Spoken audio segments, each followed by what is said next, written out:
Learning more about what may have motivated the gunman who opened fire at his former school in St. Louis. Today, police shared this picture of an AR-15-style rifle Orlando Harris allegedly used yesterday at Central Visual and Performing Arts High School. They say he brought more than 600 rounds of ammunition and a note. He wrote, quote, "I don't have any friends. I don't have any family.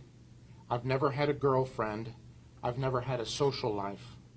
I've been an isolated loner my entire life.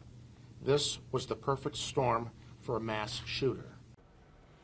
Student Alexandria Bell and teacher Jean Kushka were killed. 7 other students were wounded before police shot Harris to death.